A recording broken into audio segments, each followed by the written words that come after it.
If you're a beginner dirt bike rider and just got your first bike or are going to be getting it soon and are curious about some of the gear you may need, then this video is perfect for you. Today I'm going to talk about all the riding gear that I have and personally use. I'm going to explain a little bit about each piece of gear, why I have it, and what purpose it serves. In the end of the video, I'm also going to give you some essential gear pieces that you're going to need to get first if you don't want to go and buy everything all at once. Before we get into this video, I'm trying to get to 5,000 subscribers. It's free and it really helps me out, so click that button below to subscribe and join the SoupMoto crew today. Also, if you enjoy this video, please leave a like, and if you have any questions about anything I mentioned in this video or any additional questions about riding in general, please feel free to drop them in the comments below. I'd love to help you guys out and answer those questions you had. First off, I'm just going to tell you about each piece of gear I have and kind of explain my mindset behind getting it and also what purpose it serves. I want to start with the gear set.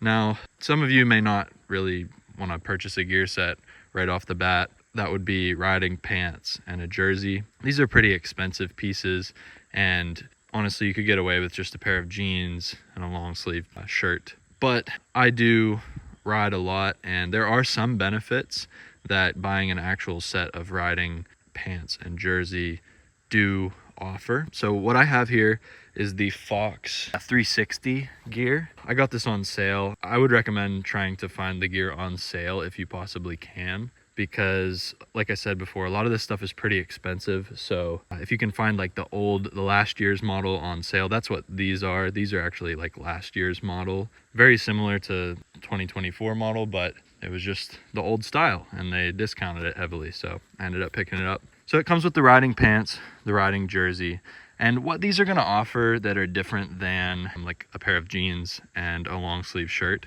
is breathability. Especially in the summer, if you're riding, you're going to get really hot on the bike because you're exerting yourself physically, you're moving around a lot, and so you're going to tend to get pretty hot on the bike. And the good thing about these jerseys is they have a lot of ventilation. You can see on the side here, it's pretty much that jersey vented material. And the whole back as well, actually. The front is not this same vented material. It's a little bit less vented. It does still allow some air through, but the back is, the sides and the back are this completely vented material right here. So it does allow a ton of airflow when you're riding, which is really nice. Also, it's very thin, so it doesn't get like sticky and super sweaty or anything like that. Moving on to the pants, it's going to be some of the same things, but the pants do offer some additional features that you might not be thinking of when comparing them to jeans. And this has to do with the riding boots as well, which we'll get into later. Now, these pants have also quite a bit of venting. As you can see, all these holes here allow a lot of air through. And what's particularly interesting is on the back of the sort of calf area, it is this almost completely see-through material. If I put my hand through, you'll kind of be able to see. You can see my fingers there. It is like basically completely see-through. That adds a ton of venting to the back of your leg. And especially when you're wearing tall socks like that and a lot of this other gear, your legs are going to get really hot as well. And my legs tend to really sweat. So having these huge vents in the back of your leg, and they go like the whole way up to almost the back of your thigh, is really beneficial. Now, not all pants are going to be like this. Some are going to have less features than this. Some are going to have more, but this is just this particular set of gear. Another thing to note is these leather pads here. A lot of this material is like very thin synthetic material, and as you notice with the jersey as well, super thin. So it does have a tendency to snag or rip if you get caught on like a branch or something. These are fairly new, but on my other jerseys, you'll see sometimes little snags and things off of like thistles and things when you're riding, or branches they'll catch and snag. Actually, you can even see sort of right here. But as I was saying, with some of these parts, they're more reinforced. So right here, you can see on the inside of the calf, this piece is going to be a leather piece. And basically what that means is it helps you when you're squeezing the sides of the bike with your legs. It's going to prevent tears and rips in your pants, but it's also going to prevent you from getting burnt on the hot engine pieces of the bike. So that's a nice thing. Additionally, a lot of this material is pretty stretchy. So like in places where you tend to bend a lot, it's going to be very stretchable and move a lot more than what like a pair of blue jeans would. Additionally, in here, we have a really nice feature, which is this sticky strip. You might not be able to see, but this material is really sticky. It's not like adhesive or anything, but it's more of like a rubberized material, and it helps your jersey stay tucked in whenever you tuck it in. It also helps the pants from like riding up and that sort of thing. Now most pants have like just a snapped closure, which is pretty nice. Zipper, everything normal here. One thing that was interesting about these pants, I'm not sure, most riding pants come with a pair of hip pads.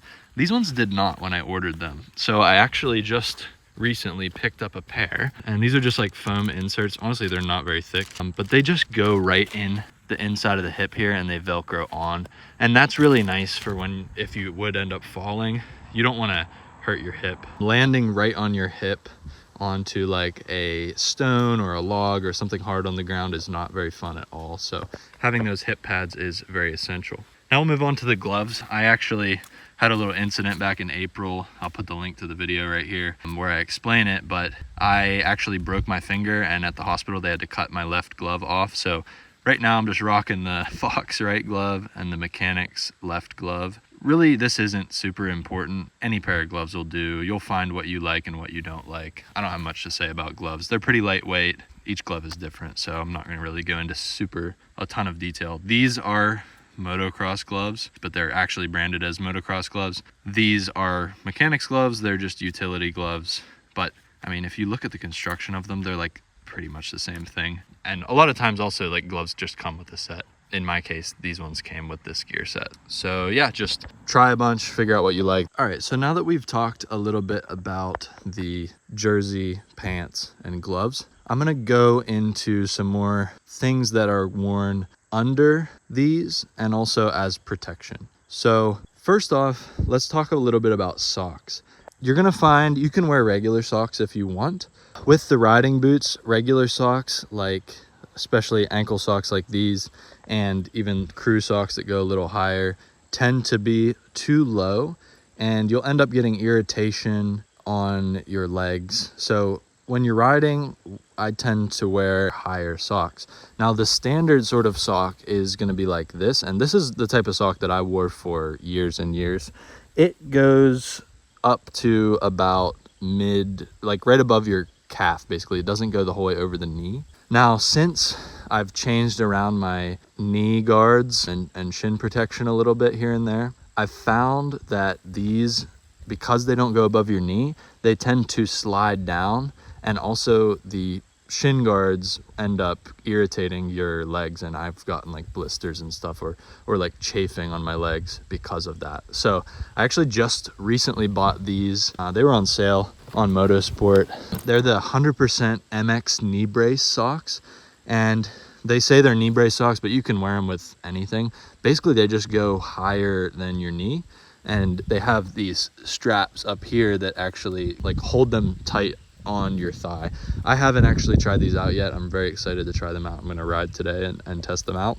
But these are going to be honestly what I would recommend if you don't have any riding socks yet. I would buy a pair of knee brace socks, or just really any socks that go above your knee, because they're going to help with that chafing on your legs and also just stay secure a lot more through the ride. Now, like interesting construction with these, similar to the pants, they have some interesting features that like a normal pair of socks like these do not have. The bottom is going to be that normal like sock material, as you can see, but moving up, this whole section from, I would guess, about the calf up to above your knee is going to be like a dry fit material, sort of synthetic.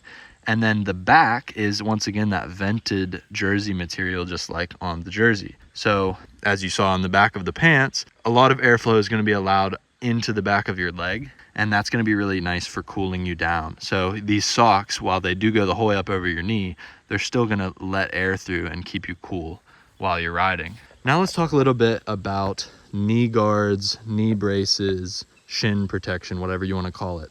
Now, as you can see here, I have these. Those are a Service brand, and then these ones down here are EVS brand. Now, I used to wear these ones for a long time, but if you notice, they're pretty angular on the actual knee pocket. Now, these are very basic knee guards. They're literally just like 2 pieces of hard plastic, one for the knee, one for the shin, and some Velcro straps. The downside of these, this angular bit here, and I'll explain why that's a downside in a second. And also the Velcro, I mean, I've worn these for years. The Velcro does stretch out, and that's going to be a problem with anything that has this Velcro. It will stretch out and you'll have to either replace it or you'll just have to deal with it unlatching all the time and just getting really annoying. The problem with this angular bit here, because it is that angular kind of sharpness, when you're riding, these are brand new pants, but on a lot of my old pairs of pants, I would tend to get holes in the pants right here. And it wasn't from rubbing against the bike or falling or anything like that. It was from my shin protectors actually like rubbing a hole right through the pants. So I would not recommend knee guards if they have any angular bits on them like this, because they're gonna end up rubbing right through your pants and you're gonna end up having to buy a new pair of pants. And like I mentioned before, these are pretty expensive. So I would not recommend that. I would recommend something like these. Now, when I first got these, I didn't really like them. Well, these are a lot bigger than those shin guards. As you can see, they actually they wrap up a lot higher on my knee and a lot further down as well. These are the Impact Evo 3.0 knee guards, KNE. Yeah, so I would highly recommend these. Actually, there is one little modification you have to do to make them work well. It is tying a knot in the Velcro, in the elastic here. One thing I do like about these is it's not a Velcro closure, it is like a snap closure, which means that, you know, you never have to risk the Velcro getting messed up and running out. But the downside of that is it tends to pull back and get looser throughout the ride. So I just put little knots in each one of these to kind of lock it in place where I found was comfortable. I have loved these. I've been riding with these all season this year. I love these so much. It took a little bit to get used to because they're a lot more bulky than those, but they're not a full knee brace. They don't actually have any sort of brace features. They're just simply the knee guard. And yeah, I really like them a lot. So if you're a beginner, I would recommend trying these out. They'll fit underneath your riding pants. So basically, I didn't really explain that, but how all this goes on is you put the socks on first, put your knee guards on, then you put your pants on, then you put your boots over the pants. So socks, base layer, knee guards go under the pants, pants go over the knee guards, and the boots go over the pants. That is something I forgot to mention with the pants. This is a key feature of riding pants. You're gonna buy these, you're gonna put them on, and you're gonna be like, holy crap, I got a size too small. They're way short. They're coming up to like here on my ankle. They are meant to fit short because you're wearing riding boots and knee guards. And so you don't want a bunch of bulky pant leg hanging down in your boots. So that is something that is actually purposefully designed that way on the riding pants. Moving back to the knee guards, like I said, I would recommend some sort of knee guard like this. Honestly, I don't know much about the knee brace thing. I was never one to wear knee braces while I was riding. Some people I know do wear knee braces. I guess if you have knee issues, you might want to look into that yourself and see the benefits of wearing knee braces while riding.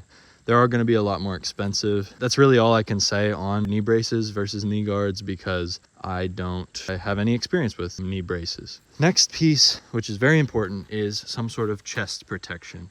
Now, they make a bunch of different types of chest protectors. Lightweight motocross style chest protectors sometimes just have the front piece and they don't have a rear guard like this. They just have the front piece and then like straps on the back to hold it together. I personally like one that is a front chest piece and a rear guard as well, because if you fall off the bike backwards while you're riding on trails and you hit into a tree or something like that, the back chest protector portion is going to protect your back from getting dings or, you know, hurt or whatever. And it's not fun to land on some hard rock on your back. So that is a good reason to have the back. The front is just great for if you're riding on a motocross track and you're getting roosted, or even in the woods behind, you know, your friends, getting roosted, hit with rocks and stuff. And also, you know, sticks and trees and all kinds of stuff that can hit you in the chest. This is a great thing to have, and I recommend wearing it all the time when you're riding. Now, some chest protectors have shoulder pads, and it is the same like hard plastic, and it goes on to your shoulder. I took mine off. This one had the shoulder pads on it, but the thing is, I like to be able to wear mine either over my jersey or under my jersey. I found that the shoulder pads were a little too bulky to be able to wear it both over and under, however you choose. I took them off and I just run it like that. But chest protector, highly recommend it. Great piece of protection for you while you're riding. Before we get into boots and helmet and goggles, I want to talk a little bit about the neck brace. So neck braces were a big thing probably about a decade ago, if not more. Not many pros wear them now. I believe Marvin Muscan is one of the only pros that still wears it. I don't know for sure if he still even wears it. What it's meant to do is go around your neck. It snaps, let's see if I can show you. It snaps open. Basically you hold this button, it snaps open.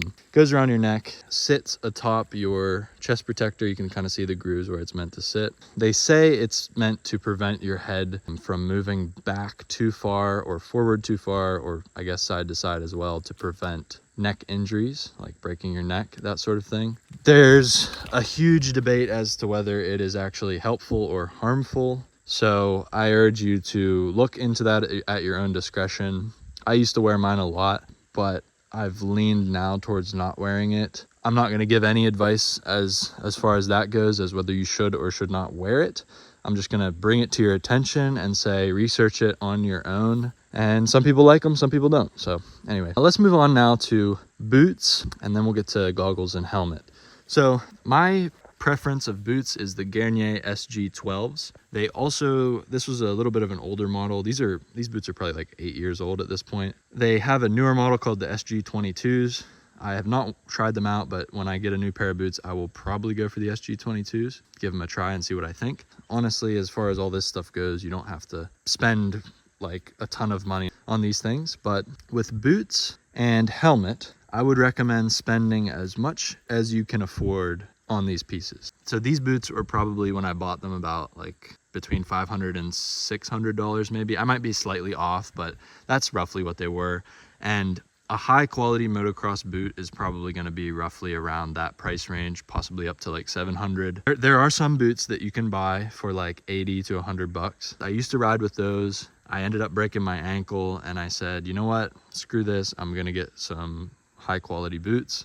I don't know if I broke my ankle because of the boots or whatnot. I'm not gonna say that, but I went ahead and I got these boots, and I will tell you, they're a little worse for wear at this point. As you can see, they are like 8 years old at this point.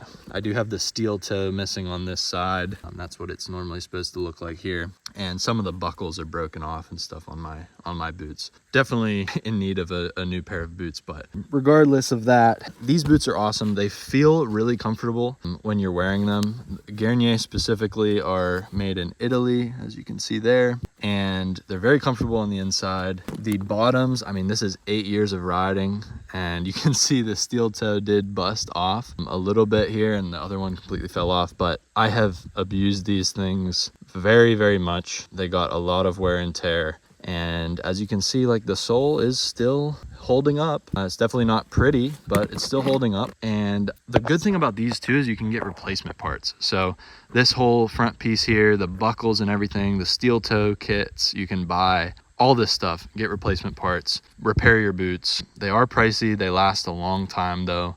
They're very comfortable, and they do have a lot of flex, and they also have really good protection. I've hit jumps cased really hard, landed flat, all types of stuff.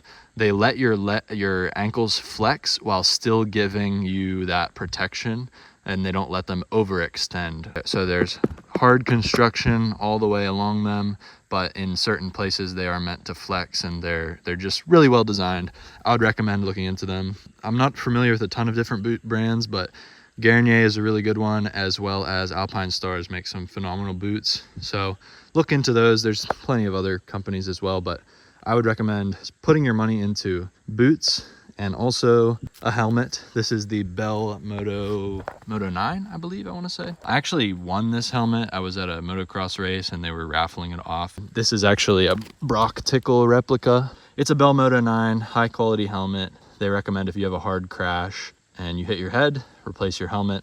This helmet's probably also like similar range to the boots, between $500 and $600. There's a saying that one of my dad's friends always says, and it's, if you have an $80 head, buy an $80 helmet. So basically, whatever you feel your head is worth, it's a really important piece of equipment, and I would highly recommend purchasing a high quality motocross helmet for riding. The last piece before we get into the essentials that I would recommend is the goggles. This is kind of a personal preference. I really like the Spy ones. They make a ton of different colors. All types of different brands and stuff make a ton of different colors and styles and options and what have you. I like these ones. I'm probably gonna have to get a new pair as well. As you can see, some of the foam is separating.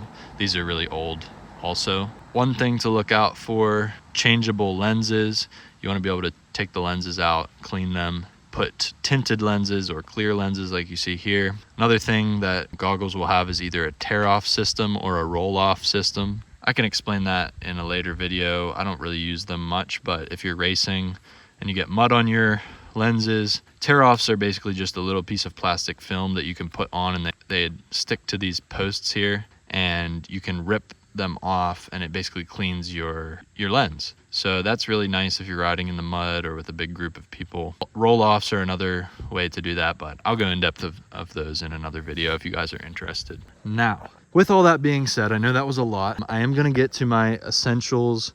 If you're just starting out, what you certainly need to buy first, in what order I would recommend buying stuff in, if you don't want to go ahead and buy all of this stuff. But before we do that, I am going to talk just a little bit about my gear bag. Really, any duffel bag will work, but it is nice to have all your gear in one place and be able to just kind of throw it in. So I have the OGO, I mean, I've had this for years as well, the OGO Rig 9800. I'm not even sure if they still make it. OGO is a good brand of bag though, specifically for motocross. Now, I mean, if you play like hockey or some sport like that, this bag is going to look pretty familiar. Has wheels and it rolls. It's pretty nice. It also has a luggage thing, which I find myself using a lot. Rolling it around is a lot easier than picking it up, but it also has handles all over it and whatnot. Has a ton of space inside. As you can see, I got a bunch of my gear, junk gear and other jerseys and goggles and things in here. It comfortably fits all of my gear minus the boots. More often than not, they get pretty dirty, so I just put all my other gear, including my helmet. My helmet sits right at the top here, and then all my other gear is down here. And then I just kind of carry my boots because, like I said, they get pretty muddy. However, like I said, really any duffel bag will do. And I just wanted to kind of talk to you guys about that a little bit because I really like that bag. All right, so now we're going to talk about my essentials for getting started. If you just got your brand new dirt bike and you're itching to ride, but you want to make sure you stay safe, and you probably spent a pretty penny on that dirt bike, and maybe you're a little strapped for cash, what would I recommend as your essentials and what could you do without? Here's what I recommend. Like I said before, spend good money on boots, spend good money on a helmet. That is like the bare minimum, and as well, throw a pair of knee guards in. If you're wearing jeans, you can wear the knee guards over the jeans because they probably won't fit under them. But yeah, I would recommend boots, knee guards, and a helmet and goggles, obviously. Your eyes and your head, super important to protect those. Your legs, feet, and like shins, super important to protect those, especially if you're going to be like learning on a new bike, kick-starting it a lot, you're dropping it a lot, you're falling onto your knees a lot. You're going to want those knee guards and high-quality boots as well to protect your feet and ankles. Other than that, you can get away with, like I said, any really cheap pair of like utility gloves can replace motocross gloves. A long sleeve shirt and a pair of blue jeans work just fine. You could wear regular socks too. I've done it plenty of times when I've forgotten my socks or they were dirty. So the essentials I would buy before anything else really are the helmet and a good pair of goggles, the boots, and knee guards. And then as things go from there, you can get these things. These are sort of like quality of life updates, I would say. Those are the essentials. The chest protectors are a really good idea to have if you're riding in the woods as well, so I'd probably get that next and buy these last. But yeah, with all that being said, I hope this was helpful. I hope it gives you a better understanding of what the gear does and what it's made for. With all that being said, if you do have any more questions, please feel free to drop those questions in the comment section below, and I'll be happy to help you figure that out and answer your questions. Thank you guys so much for watching. I'll see you guys in the next one. Soup out.